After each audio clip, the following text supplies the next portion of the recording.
So what's the most important thing that you want to grab when you go into your career? And I would say it's self-awareness, self-knowledge. Who are you? What motivates you? Burnout is real. People are burning out. I think the FIRE movement, right? Financial independence, retire early. First of all, I would say, and this may sound kind of outrageous, but that is a gift to have been in the 0.1%. The gift of this to me is the opportunity for you to uncouple with the ego identification the way into it.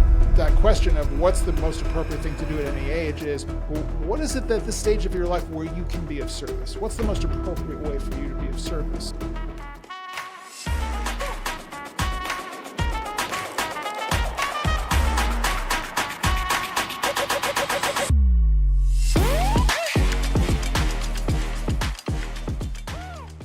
John Tarnoff, welcome to the show. Great to have you talking with me today, all about career clarity.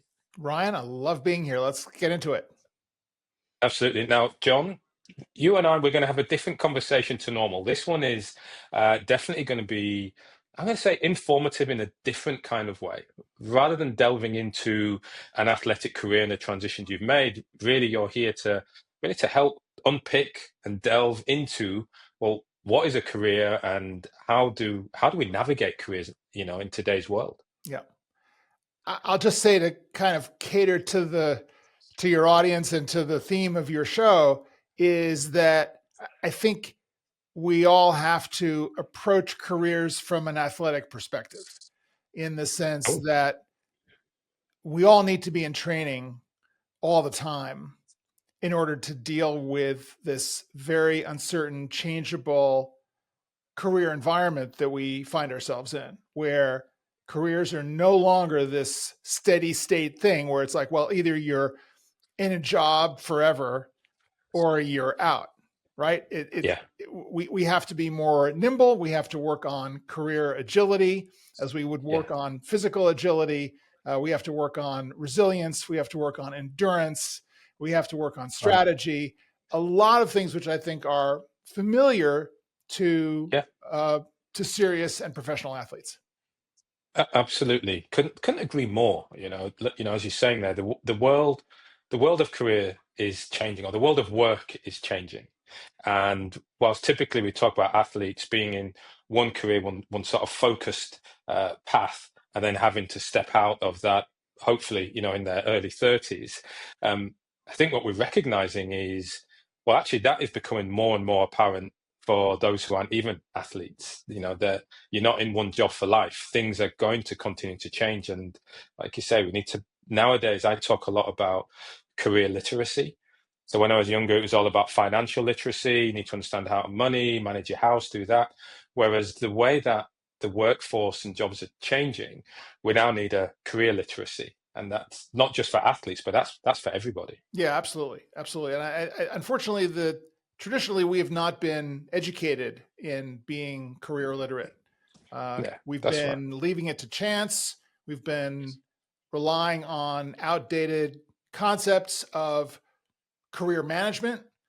And so for many people that I work with who are in career transition, typically I work with people in mid-career, but I will work with people come to me in their early 30s who are essentially getting over what I would think of as a kind of apprenticeship stage of their careers, right? Where they have learned the basic skills, they have built a certain level of confidence, of competency in what they do, but they may be facing some headwinds. They may be facing some corporate change that is impacting their work. I'm thinking of a guy that I'm working with right now who is in the financial sector, who is in his mid-30s, who had a really good job with a marquee level company. A big reorg swept through at the top. The division that he was working with was deemed no longer part of the strategy. And as he was really beginning to make progress on this project, really enjoying working with this team, they all got wiped out. Go. Yeah. Yeah. So he's now kind of thinking, okay, well, how do I take all of the lessons that I've learned and build something for myself that is, again, more resilient, right? And Yeah. and Yeah. more long term in terms of what's his purpose? What does he Yeah. really want to do? What's the kind of impact he wants to make? And how can he program this in a way to keep it going? Yeah. Yeah. And it's wonderful to hear that, because you've just described a situation where you'd have a long time pro or Olympic athlete coming out 32, early 30s, just like you've mentioned, and they would describe themselves in exactly the same way. I've just been dedicating this whole part of my life. I've achieved excellence. I'm at the top here. I've been at my game, and now I need to find something else that's going to be resilient. That's going to be in line with what my real or my true calling is, and how to go and find that out. So look, I want to definitely step into that a bit more now. Before we do that, tell me a bit. Tell me about you. Tell me Sure. where you are, and tell me, Right. what do you do? So I am a career coach. I live in Los Angeles. I work globally, online here. People in the States, in Europe. I've worked with people in Asia, in the Middle East, on career transitions. And I come out of a very volatile business. Unlike many career coaches, I do not come out of HR or recruiting. I come out of industry, and the industry that I worked in was a particularly challenging one. It was the entertainment business. I worked as a film studio executive for many years. I took a kind of a sabbatical into technology in the 90s, had a startup, raised the money, went up, and then 2001 hit, and the market wiped out, and we wiped out. So it was a great learning experience, to say the least. Yes. Got back into the entertainment industry in the 2000s, but in a different role. In the interim, I had taken a psychology degree. I kind of hit 50. I thought, what am I going to do? I'm in this mid-career period. I need to change things up. Took the psychology degree to learn more about how I think, how other people think. And I started kind of changing my tune. And this is something which actually happens psychologically to people in midlife, which is that you begin to look for more of a sense of meaning and purpose in the work that you're doing. You kind of have a lot of your life behind you. You've conquered some of those initial goals and obstacles. And now you're thinking, okay, well, what's the second wind, right? What is that next level of achievement that I can go for? So for me, I began to realize that I was more interested in people than in projects. And the first half of my career had been very project focused in developing and managing these film and TV projects. Now I was more interested in the people behind those projects and what made them tick and how I could support their growth. And that's what led me to this role that I had at DreamWorks Animation for most of the 2000s, at a time when that company was going through massive growth and changes. And it was Awesome time to have been It there. was a great place to be at that time. And through the evolution of the Shrek franchise and the How to Train Your Dragon franchise and Kung Fu Panda, which I had a chance to work on very early on, and a bunch of other things, and working on new technology projects and migrating artists from traditional to digital technology. And it was fantastic. And when the company changed direction at the end of the 2000s, much more into kind of production factory franchise mode, I thought I need to go out and do something on my own. It was time for me to kind of go out and be an entrepreneur or be a consultant or really have my own work. And that's how the career coaching started, because people started coming to me. Many of them had been at DreamWorks going, how do I make these transitions work, right? The world is more volatile. I was looking at people my age who were having difficulty, particularly after the 2008, 2009 recession, financially, going, well, I've lost a lot of money on my house and my retirement's gone. And how do I keep working in this ageist environment that we live in? And it continues to be challenging for many, many people in mid-career. So that's what started the the program. I've been doing it now for about 15 years. I work with people in every sector imaginable, and it's been a great ride. That sounds like a great ride. Just where you've been, the sort of industries that you're working across, and I can really align with the the the purpose that you found by entering into career coaching. I think many similarities, certainly with myself in there as well. And I'm interested in something you said. You became more interested in the people behind the projects rather than the projects themselves. To what extent do you think there was always that interest in the people versus the project?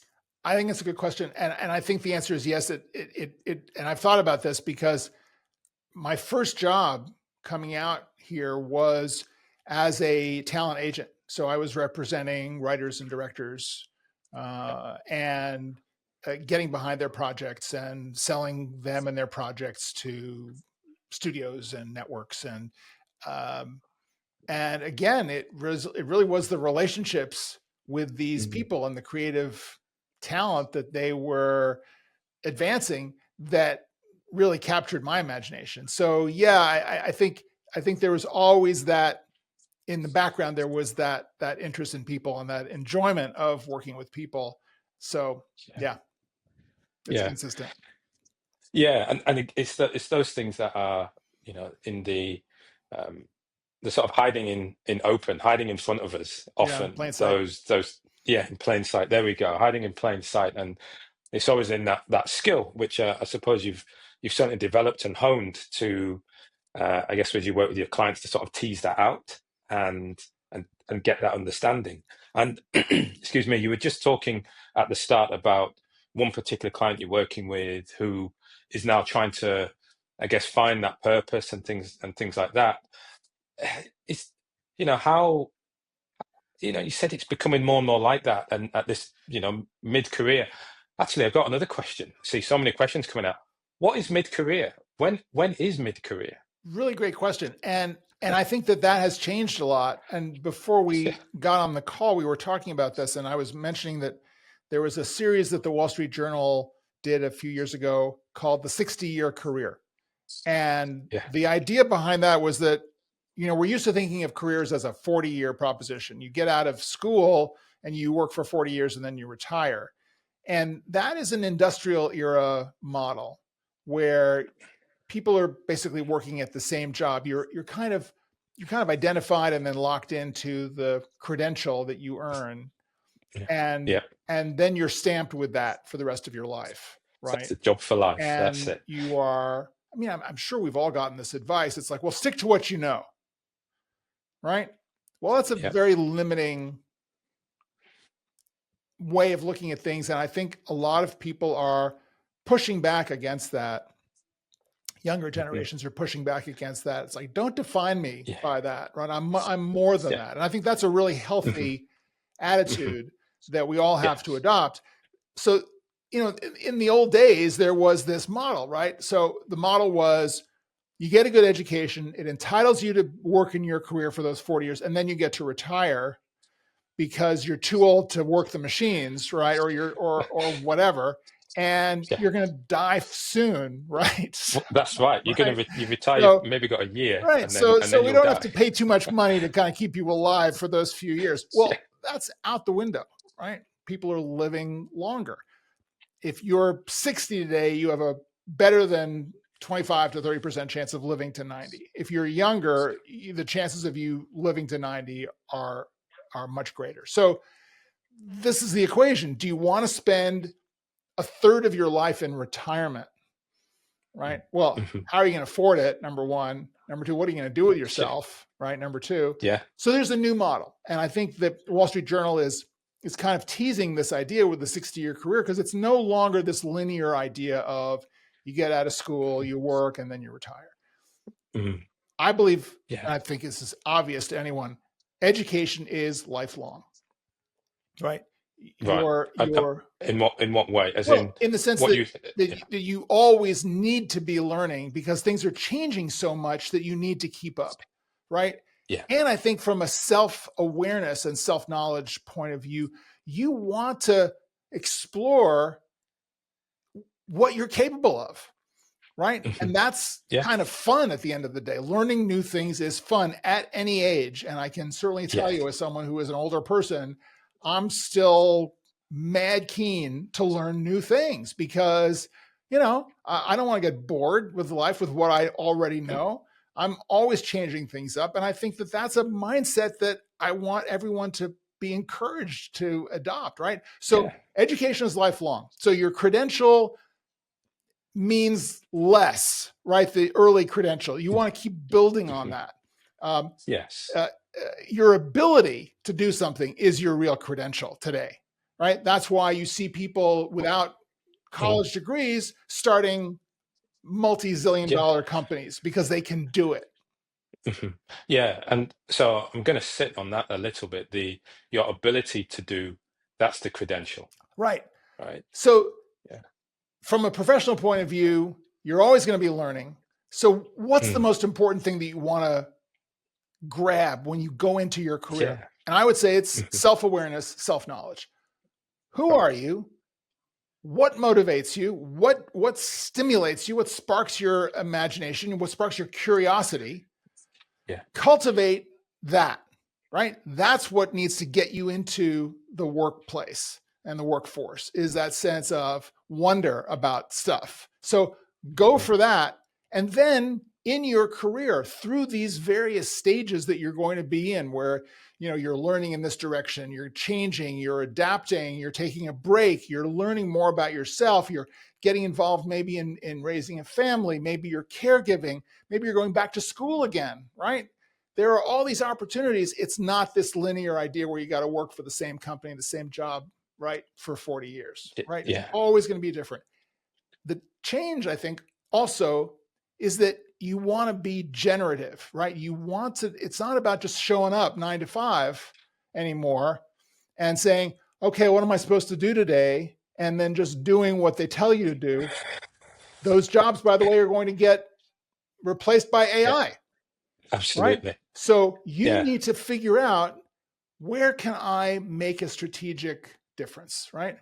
How can I be more creative, more strategic, more insightful, and Yeah. and push the barriers, push the limits, right? Work in these teams to come up with new ideas.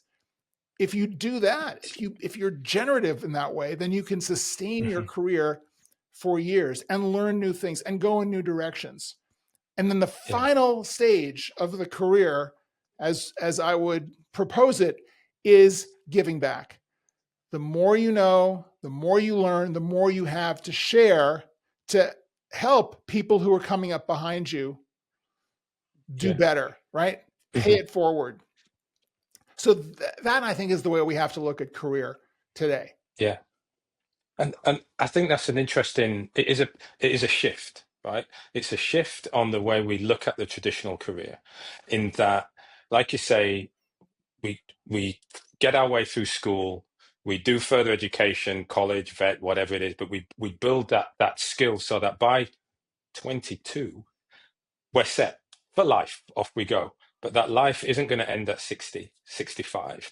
We now need to look at that life ending at 100 plus, which means from a traditional career perspective, as we say, be adaptable, be versatile, be ready to make those shifts at, be it 30, 40. I mean, I'm picking decades, but to be honest, it's whenever, whenever a strategic shift is actually going to come in, you need to be best prepared Yeah, to take that next step. yeah, And what you're describing, sort of some of the fundamental pieces, are that learn through doing. So that academic, though the your accreditation is now doing. It's getting out, it's learning, exploring, doing yeah. things by, and you say generative, so finding out, where do you create value, how do you create value.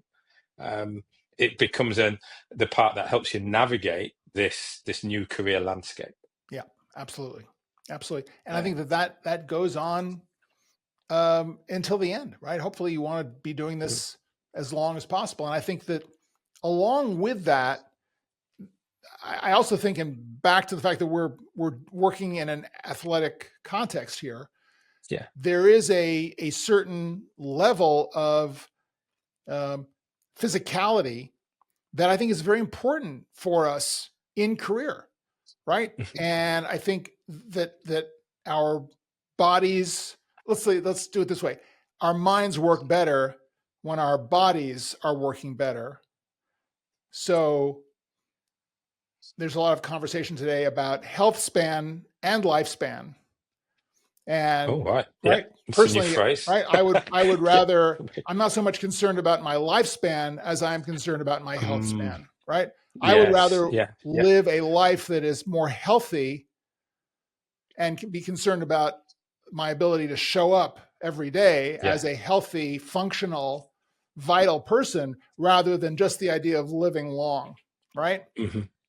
And I think Yes. that mindset is important for a career, because otherwise I think people tend to kind of run out of steam early, Yeah. right? It's that And healthy career versus, it's, to use the words there, it's what is a healthy career versus a long career, right, right? right, right. And yeah, and it's getting a clear definition, purpose Yep, on what makes, yep. what's a career health check, in In a some way, yeah, respects, right. yeah, But but I think is saying great, it's a health, mindset. yeah, It's a yeah, mindset question. And I mm, think for a lot of hmm, people who are getting older and kind of questioning their direction of their career, there is a danger of kind of falling inward, collapsing inward, and feeling like, oh, I'm too old to do this, right? hmm, Or this idea of old dogs, new tricks, right?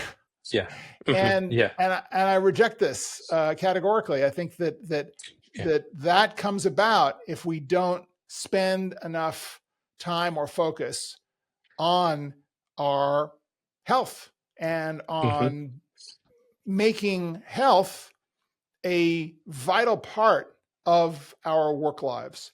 So this goes to mm, burnout. This goes to the idea that when we're young, we can work 80 hours a week. We press through. We have a kind of a burnout macho culture, particularly in tech. This is yeah, insane, right?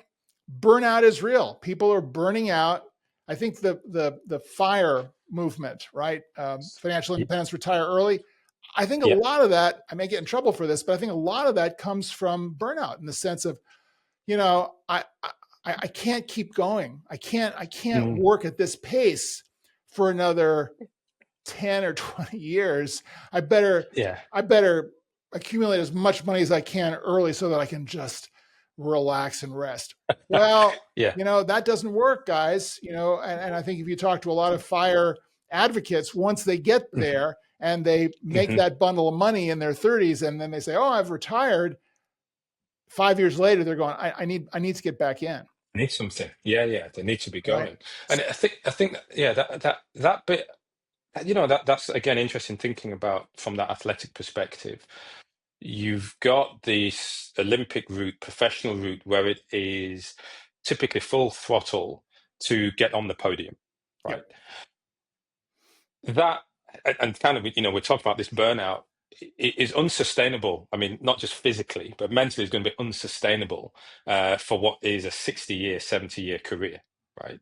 That's just not going to be done, which almost leads its way to this sort of, peaks and troughs where you may push, and then you may, take your foot off the pedal, or at least shift direction Yep. and go into a learning phase rather than a necessarily, extreme delivery Right. or revenue generation Right. phase. I mean, I think that going for the podium is great. And I think that when you're, out of the gate and you're trying to figure out who you are, what you're capable of, and you're willing to push the boundaries, that's fantastic, right? Mhm. And go ahead, set records, hit the podium. But, and I'm sure that you see this a lot in your practice directly, that's not who you are, right? As a athlete, as a human being, you're more than that record. You're Mhm. more than those achievements, right? Yeah. That is part of the human progress, the evolution that you're going through across your life. Yeah. So you want to be able to say, okay, I did this. Here's what I've learned from this. Yeah. My life is going to go into other areas of achievement, right? Yes. Maybe I can take some of the qualities and the personality and the behaviors that I use to achieve that particular goal and apply this to other areas, right?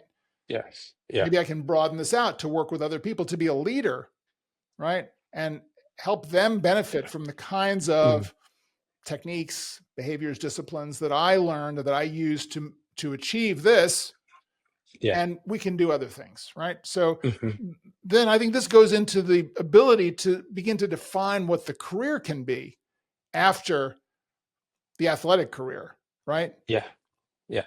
And how, people listen, people are watching, and they're thinking, yes, that makes sense. How do I do that? What are some of the basic things that they could, be pretty much doing at home to Yes. help them navigate this career, Yeah. or that particular change you're Yeah. talking about? There's an exercise that I start with everybody, and it's probably you and your viewers are probably many of them already familiar with this exercise. This is called the IKIGAI, IKIGAI. This is this supposedly Japanese philosophy of life's purpose. And you see this Venn diagram on the internet, these four circles. I'm told this is not an accurate depiction of what Ikigai is really about, but this is how we've been interpreting it in the West. 4 questions. What do you love to do? What do you do well? What does your world need? And what can you get paid for? I do a little switch. The Ikigai says, what does the world need? I think that's too aspirational. I think that's too big. It has to apply to your world, right? So if it's your business, your focus, what does the immediate environment around you? What can you do to make a difference? So this is about kind of creating the beginnings of a so-called product market fit for you. And if you spend some time answering those 4 questions and looking at your answers, keep it going, you're going to start to have a better sense of where you can apply your value out in the world. So that's number 1. And number 2, I would say is, and this again applies across everyone and every situation, you can't do this alone, right? You have to get feedback. You have to do this cooperatively. You don't know how you're being perceived in the world. That's very important to the process. So get a core group of people together, people that you've known, people you've been in school with, colleagues, maybe fellow competitors. Build a community around these relationships and work with them. You help them, they help you to together figure this out. So you're part of a community, part of a movement to answer these questions. Each of you is going to be answering it differently, but you are all going to be working together to help keep everyone on track, honest, right? Authentic, and accountable. And that's what's going to get this process going. Love that. That's great. The final thing I would say, and this tangible. This is kind of out of another thread that I've been following, is the idea of prototyping.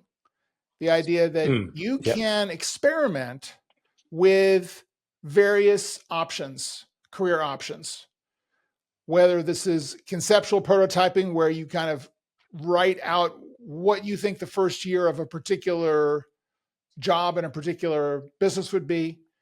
You can also go out and seek out people who are doing this work that you think you might want to pursue and interview them. Interview multiple people. What's it like? What is your workday like? What's the good news? What's the bad news? Right?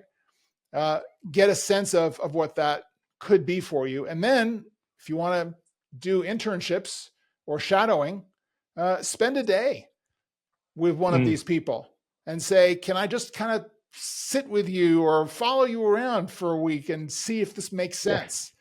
All of those opportunities are there to help you get a sense of whether this is for you or not. That's really good. I like those. Actually, I had an experience just building on that last week, where with a company called Work Window, we had these virtual reality, like the Meta VR Yeah. goggles, and they brought workplaces to us. So it was a fully immersive opportunity for us to explore working on a construction site, working in a podiatry clinic, working in a car dealership. So you had all through these virtual reality goggles. So you were sort of moving around. So that, again, just on that prototyping, that bringing in new technologies as well. That I think is really fascinating. Yeah, very cool. Three great tips there. One of the bits that I think athletes, I guess I've got two separate questions. One of the bits I know athletes struggle with is, I'm a professional. I'm the 0.1% in a given thing, right? I'm now going to step away from that and come into something fully new.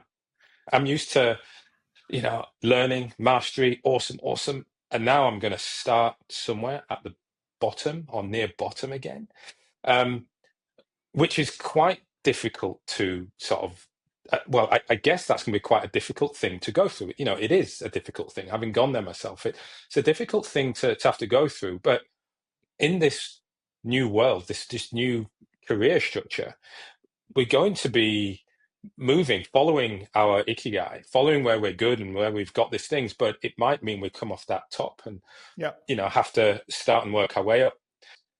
To what is that something, or to what extent do you come across that helping individuals to navigate that particular painful point? Yeah.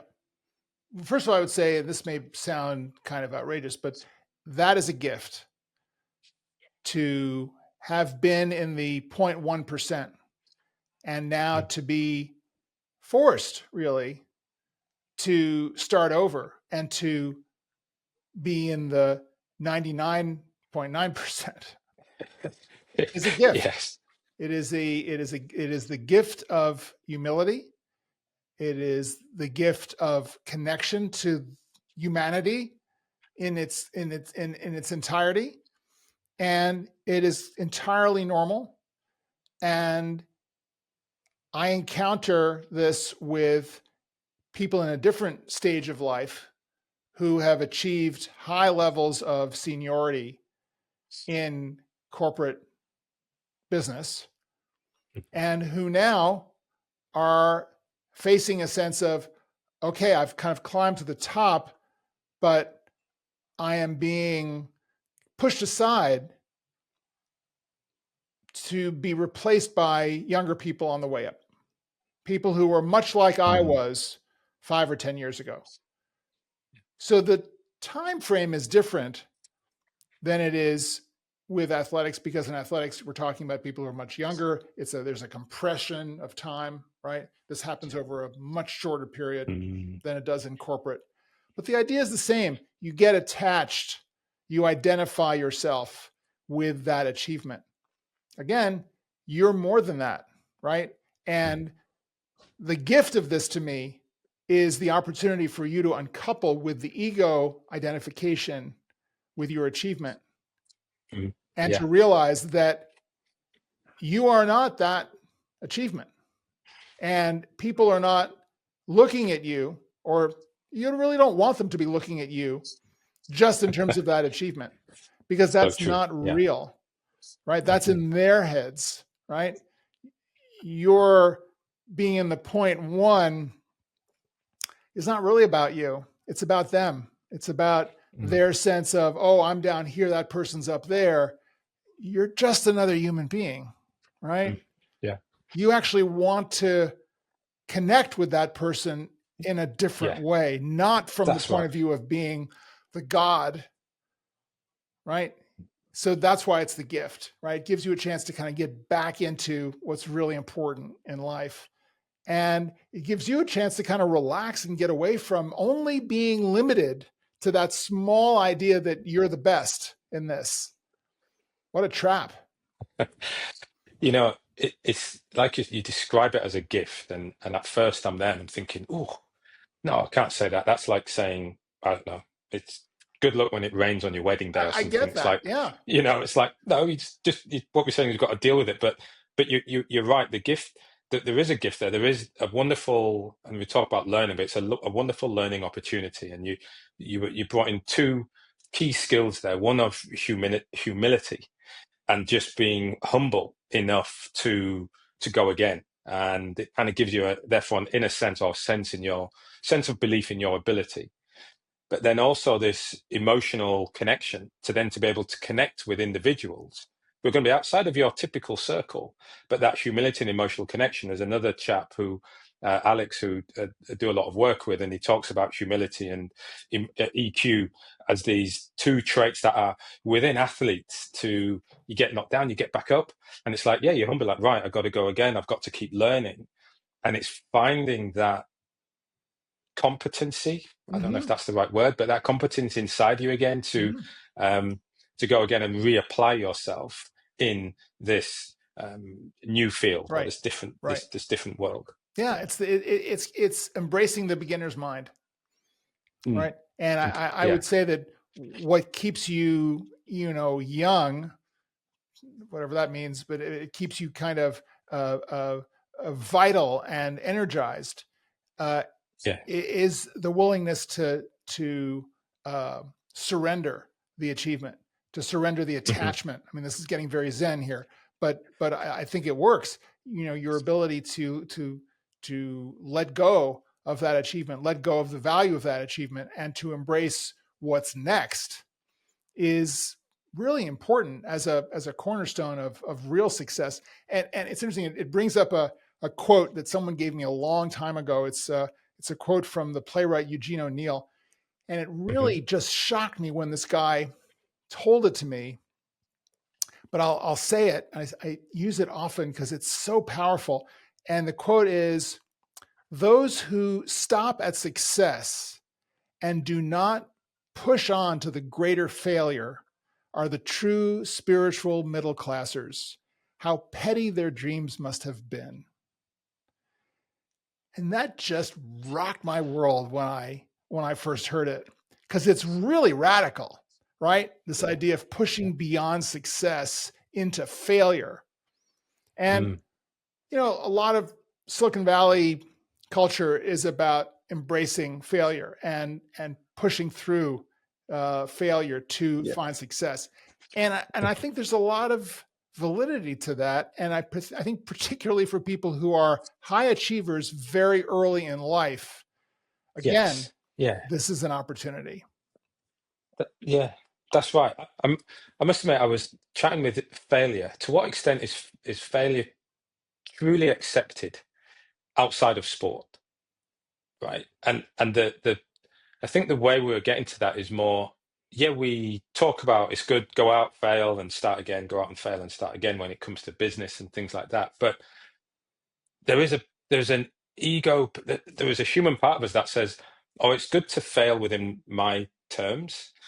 So as long as it's like it's okay. Hey, it was only a small business, it was all right. But for so many people, that business failure, that being retrenched, that redundancy, or or as they're saying, is it the game of life, or I think it was Rich Dad Poor Dads, when you get downsized.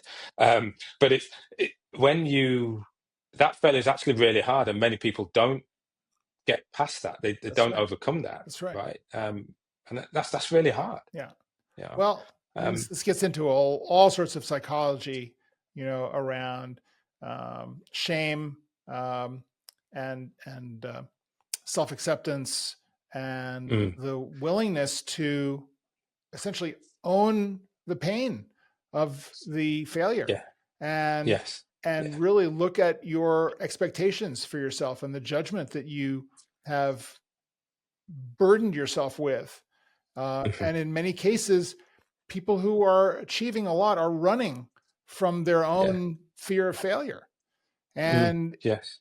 it can catch up with you. And when that happens, again, this is the gift. This is the opportunity to go, okay, I failed. I am still a great person because I achieved what I achieved. I am not my success. I am not my failure. I am deeper than that. And it's time for me to discover more about who I really am. No, John, one last, I'll say question. Maybe actually, I'm not giving you questions. I'm giving you problems to solve live. Right. This is what this is about. Do I get a score? Yeah, that's it. Yeah, that's right. My son, he's going through his exams at the moment, so yeah, I'll get it marked. Um, one of the challenges, right? That I think many athletes face is when we retire, people still see us as the athlete. So whilst we shift our mindset, others don't. It's like, hey, Ryan, you're still scoring goals. No, I'm not. In fact, I never really scored goals, but okay, but that's fine, But one of the challenges, and this is more to do with age, and in that, what is the right age to be doing something? So Mm. when I'm 20 years old, it is absolutely okay for me to walk into the office and, hey, I'll get the coffees, I'll go get the cups of tea and sandwiches. I'll be the apprentice and do that. When I'm 30, hey, I now manage 4 people, 5 people. That's okay because I'm a young manager. This is what I'm supposed to be doing. When I'm 40, I'm running departments or businesses and this kind of thing. When I come out, as an athlete, I'm 31, 32 years old. I'm walking now. Does ageism exist? I'm like, hey, I'm humble. I'm ready to start at the bottom. So if I'm ready to start at the bottom, but they're like, nah, you you're no, you can't start at the bottom because you're going to be with 20-year-olds or whatever it is. Um, I don't know. Do you see signs of one that is that reverse ageism? I'm not sure. You're too well. No, I guess it's, but do we see that still occurring? And are there any tools or again mindset? What could we do or to sort of navigate that sense or that position? I guess two things come up for me. The first thing is that no matter where we are in life or career, I think it's important to adopt a service mindset, right? Okay, And talk to me about that. Yeah. you're talking about being young, and when you're young and you don't have the domain knowledge, you don't have the experience, you have your willingness to serve and to learn. And that's what they are expecting of you. For a period of about 10 years, from 2010 to 2020, I was co-running a graduate program here in Los Angeles in entertainment management. So young people who wanted to get out of college, earn a degree, get into management roles in entertainment, film, TV, games, music. And I would say to them, they're saying, oh, so in my internship, well, how should I approach my internship? And I'd say, be of service, right? Figure out ways where you can be of service, knowing what you know, willing to learn, willing to adopt or adapt to opportunities and take on tasks and volunteer, et cetera. But I think that willingness to serve continues no matter where we are. I believe that leadership is actually service, right? A strong leader is the person who is of service to their team, and is, particularly today in a very flat hierarchy world, Mm. the leader is the person who's making sure that everyone in the team is doing well, right? So there are different ways of being of service, but I think the way into it, that question of what's the most appropriate thing to do at any age is, well, what is it at this stage of your life where you can be of service? What's the most appropriate way for you to be of service? And start there, right? And people will help you with that. People will say, oh, well, you've done this, this, and this. It's Yeah. silly for you to be getting coffee, but why would you be willing to help me do this spreadsheet? Yeah. Hmm. Right. Yeah. So, there's no hard and fast answer. All I come up with No. is this idea of just look for opportunities right, to help out, to be of service. You know, but I think that's a wonderful answer, because those watching, so many, it's like, where do I begin? How can I help? And well, where do I begin is what they say. What they may not ask the question is, how can I help?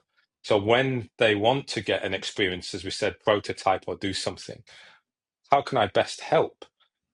Flips it around, because it's not, yeah, go get the coffees, or not that that's a bad thing, but I guess in the terms of service, but it may well be, well, can you come and talk to these individuals? Right. Can you use your athletic experience, your Right. pressure there, to come and support? Right. I would also say that, yes, you can ask the question, how can I help? But I think it also is incumbent upon us to figure out how we can help. To say, Yes. Yeah. I see a need here that's not being addressed. Would it be okay if I step in and help out on that? And Yeah. I know many successful people who in their early years adopted that policy or attitude in working in their organizations. They found the area that was not being covered well, and they volunteered essentially to go in and help develop it. And they just kept doing that, looking for opportunities to fix things, right, to fill the gap. And they are majorly successful today because of that mindset approach. So a certain amount of proactivity there is important. It's not just about going, what do you got? Hey, I'm right? here. I want to help. Pick me. Yeah, it is. You said it. Yeah, it's the proactive nature, and it comes back to the Venn diagram we were figuratively drawing earlier, around saying, right, this is what I'm good at, this is what I can do, and where does this world need me? Right. And let's get that overlap, and it's bringing that in to sort of help make it work. John, love this conversame. This is fun. Has taken, as I said at the start, I said that as long as we're happy, then this is good. So I've enjoyed picking your brain. Thank you for being so open and generous with your knowledge and experience. It's my pleasure. It's great to be on your show, and I'm glad it was fun for you. I hope it's been of value to your audience as well. Oh, absolutely, without a doubt. Now, so John, there's going to be those listening, watching, who are going to want to find you, follow your journey. What's the best place to locate you? Yeah, so the best place is to find me on LinkedIn. I'm, I think, the only John Tarnoff on LinkedIn. So so just search for me there. You'll find my profile. You can connect with me through that profile, contact me, etc. That's the greatest place to do it. Awesome. John, thanks a lot for taking the time out today. Pleasure.